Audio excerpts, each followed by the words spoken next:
My wife, 38, and I, 37 male, have been married for 12 years and have 3 kids, tween, pre-tween, and kindergartner. We both work full-time and have the kids in daycare during the summer until school starts up again. We both make decent money, but with the cost of literally everything going up more and more often, our budget is getting tighter. We still live comfortably within our means, but we're saving much less and are becoming more conscious of our discretionary spending. Our youngest is starting kindergarten this fall, which will help because we aren't spending on daycare. But our oldest kids are now in more sports and extracurricular activities, which offset any savings we would be doing on childcare. We aren't anywhere near struggling, but we are definitely more aware of how we spend our money now. My wife's younger sister, Jen, 30, is 6 months pregnant with her 3rd child. Jen is not married, and this is her 3rd different baby daddy. Only one of the first 2 fathers is involved. The other is a complete deadbeat who regularly skips child support payments. Jen recently called my wife and told her that her current baby's dad left her, and she's freaking out and asking for help, whether that be money, a place to stay, or anything. My wife's parents both passed away, and they have no siblings, just each other.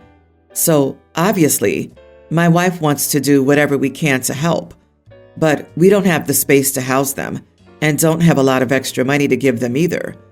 My wife wants to give Jen a few $100s monthly and start watching her 2 older kids so she can keep working. I think that idea is short-sighted because Jen won't be able to work after the new baby comes. My idea was to dip into savings and pay for a lawyer for Jen to do a better job of getting the child support she's owed. I would rather bite a bigger bullet once than die by 1,000 cuts over months and months. But my wife says that won't help put food on Jenny's table every week. I laid our budget out and asked my wife where we could make cuts to support Jen because I didn't see it. I asked her what she'd be willing to give up or have our kids go without to support Jen. She got mad at me and called me heartless for not wanting to help. It turned into a fight, and I ended up telling her that if she wanted to support her sister like this, she would need to work more or get a second job because I'm not compromising our family budget long term. All of our finances are shared, so it's not like either of us has our own money to use however we want. I also know that my wife and I are the only family Jen has, and I agree that we should help. Adding hundreds or possibly more to our monthly budget isn't going to work. Jen needs more help than we can provide, and she needs to find resources that can do that for her. But my wife thinks I'm being an uncaring idiot about this. Not the idiot. Someone might want to explain to Jen what keeps causing these pregnancies. This is one of those cases where just giving her some monthly help will never solve the problem. I prefer your suggestion of paying for a lawyer so Jen could get paid what's legally owed to her, but Jen's too selfish to change her own behavior. The only money for Jen is for tubal ligation. I could see once, maybe twice, but 3 times and you're out. Pay to have her tubes tied and be done with her.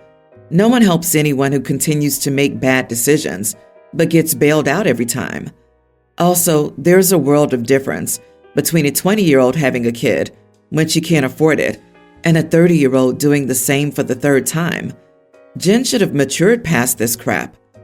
Seriously though, sister-in-law is under the impression that she has a safety net. She doesn't. She has her sister and brother-in-law, but they're not an endless resource. I'm certain if she was more concerned with keeping afloat, she'd be on her birth control. Your wife must encourage her sister to apply for every state and federal assistance program to which she's entitled: WIC, SNAP, housing assistance, Medicaid, local utility assistance programs, food banks, religious charities, etc. The state will then begin to pursue each baby daddy legally. Unfortunately, you need to keep a close eye on your finances. Your wife may well try to do an end run around you in order to help. Your kids come first, both in terms of money and time spent. It would be a shame if they had to give up extracurriculars or time with their mother because their Aunt Jen keeps gleefully impaling herself on the worst possible men. Stick to the offer of paying for a lawyer to ensure child support for all of Jen's children. They're responsible for supporting their offspring. We're not close, to start off with. Our relationship has always been full of conflict since we were kids. She's now 26, and I'm 24 female. The invite for her wedding came a few days ago, and it came with a note that said, if I attended, I would not be seated with family during the ceremony or reception, but at one of the tables with all the extra guests. I won't be in any of the wedding photos either. So reading all this, I was like, cool, I'll RSVP now and have a nice day doing my own thing. I have no interest in attending a wedding where I'll be stuck around people I don't know and celebrating someone I don't like, which is exactly what I did. I sent my RSVP back via a link that was listed on the invite. The rest of my family, even seeing the letter she wrote after they confronted me, believe I'm wrong for RSVPing no. Mom said I could have gone to her and Dad, and they would have straightened out the details in the note. My grandparents said I could still enjoy spending time with them and the rest of the family, and my aunt said I would raise a lot of eyebrows by not attending my sister's wedding and would make them all look bad. I told them she clearly didn't want me there. I clearly don't want to be there, so why would I go?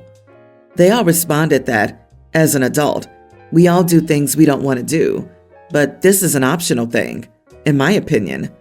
They believe I'm wrong and have argued against my decision.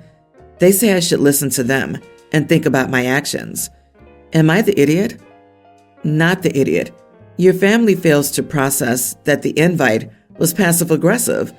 I will invite you, but make sure you don't feel welcome.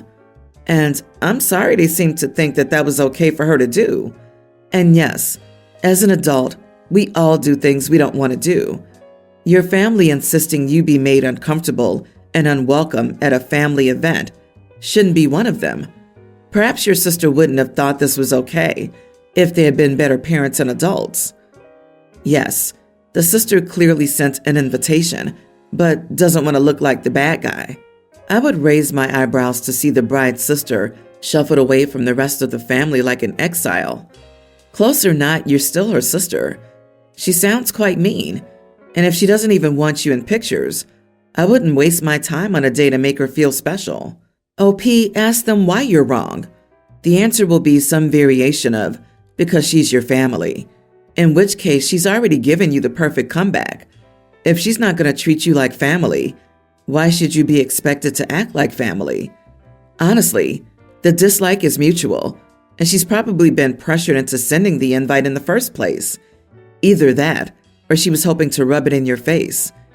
Either way, there are good reasons to stay away.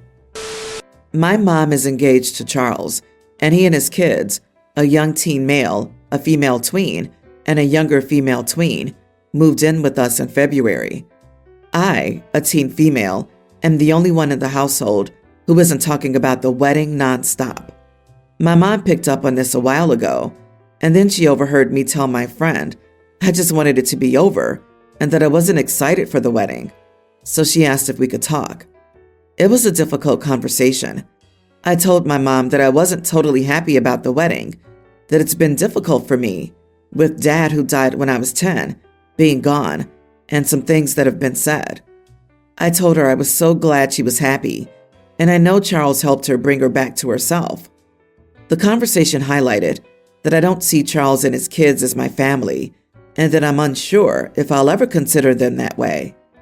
Some maybe relevant info to some of my feelings.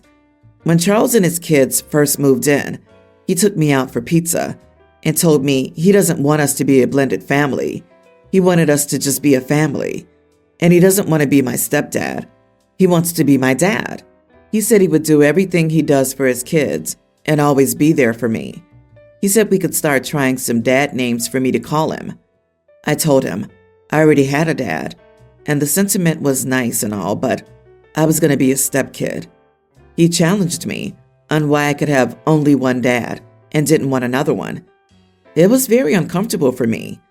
He and his kids also tagged along when Mom and I went to remember Dad on his anniversary at the diner we went to as a family.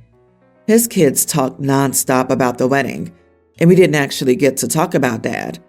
Then Charles declared we'd make it a family thing every year. And even when Mom was like, let's just see, he was like, it'll be good for bonding. I didn't like that at all. It was the first time I went and did a solo thing to remember Dad because I hated every second of the diner experience. Mom wanted us to explore this in family therapy, and I asked for it to just be her and me. She was going to say no, and then she asked why. I told her I would open up more with just her and a therapist, and that I would rather make sure we're okay than work on trying to bond me to others right now. I told her I could see that she was hurting, that I felt the way I do, and I didn't want our relationship to be ruined by this. Mom agreed for therapy to be just me and her. We start next week, but Charles doesn't like it, that I wanted it to be just Mom and me. I think he was a little offended that I felt this way in the first place, and then didn't want to include him and his kids in family therapy. Mom told him she wished it could be all of us, but she didn't want to push me away or waste money by taking us all if I found it difficult to open up around them. Charles told me I was putting my mom in a bad place, and I was selfish, and he's only ever tried to show me he loves me and will be my dad happily. Am I the idiot? Not the idiot. Charles needs to back off. He's pushing too hard and is actively hurting everyone. Having his kids present and forcing them to hear everything you say would be cruel and unnecessary. Yeah, Charles needs to learn that not everything is about him. You want to do therapy with your mom because you recognize that something's fundamentally wrong between you, and you need help processing and fixing it. Charles wants to do everything together because he has the skewed idea that he slots right into your life because he's marrying your mom. Honestly, your mom might be the biggest idiot here. She knows Charles is upsetting you, and she's letting it happen. Maybe it's what she also wants. Maybe because it's just easier to give in to what he wants. Oh goodness, another teenager who's going to cause issues for her mother, who's trying to find happiness again with what sounds like a very nice man after being widowed. What have Charles and his kids done to you to cause you to begin to cause chaos? Because that's what you're about to do. None of these people are responsible for your father's death, and your mother sounds like she's found a wonderful life partner and loving stepkids. Please don't be a source of hurt for these folks who are only trying to do right by you. Sorry, you are the idiot. I've been in my stepdaughter Emily's life since she was a young teen, and she's now nearly adult. My God, has it been rough.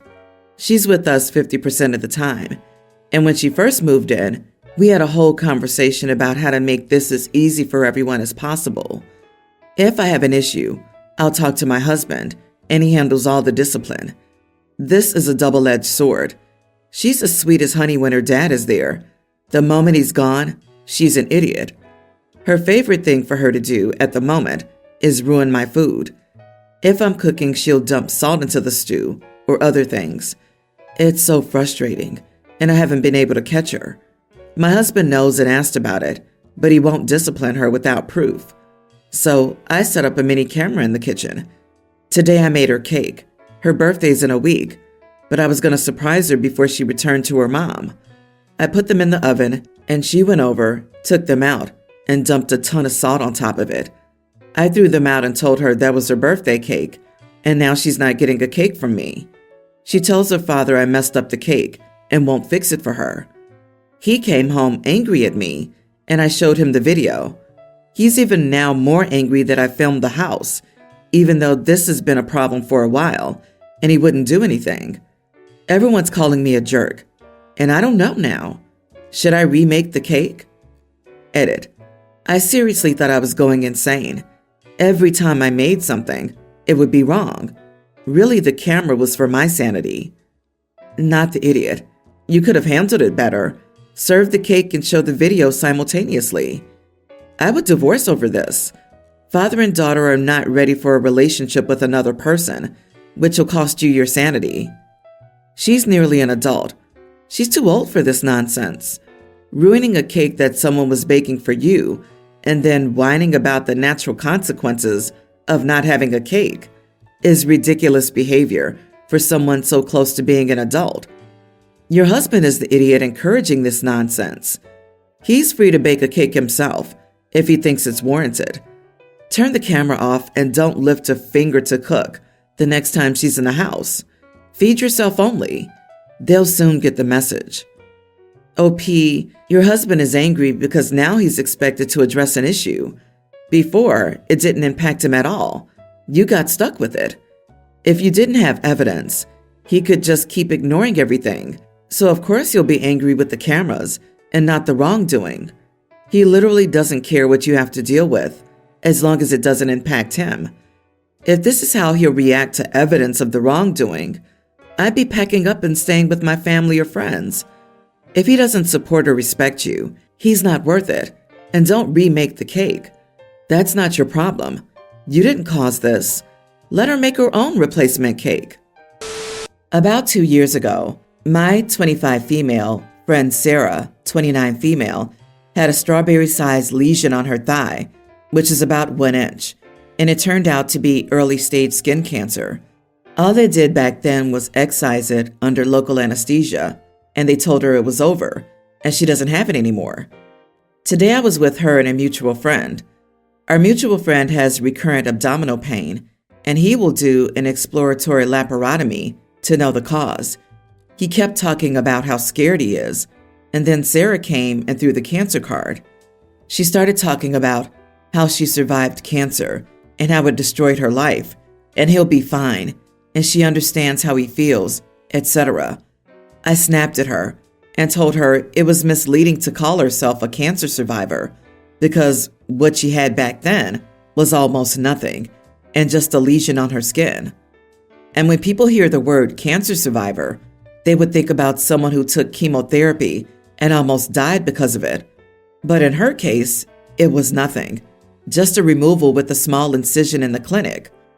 I thought others would have my back, but they said that I was an idiot, and that left me wondering, did I say something wrong? Not the idiot. She could talk about the scare, the emotions, her journey, and how she felt about it all. But to call it survival? Someone who truly survived cancer would probably raise their eyebrows to this. Cancer is not something desirable or a light topic to talk about, so I really think your friend that has the back pain needs your unconditional love and support, not someone else's story and proclaiming everything's going to be okay. Unfortunately, not the friend, not you, not even Sarah can know that. So, I had cancer a few years back. I had a total hysterectomy, but never had to do anything else. However, it was very close to becoming metastasized. It was an outpatient procedure. Am I a cancer survivor or not? I usually tell people that I didn't have a battle with cancer. It was more of a tiff. You are the idiot. Are you seriously gatekeeping cancer? Just a lesion on the skin? You need to do some reading about melanoma. She had it. She was diagnosed with it. She's the one who went through that. Went through a doctor telling her that yes, she has the dreaded C-word diagnosis that changes lives and often ends them. It doesn't matter if you think it wasn't a big deal. You don't get to decide whether her experience and diagnosis were legitimate enough to call herself anything.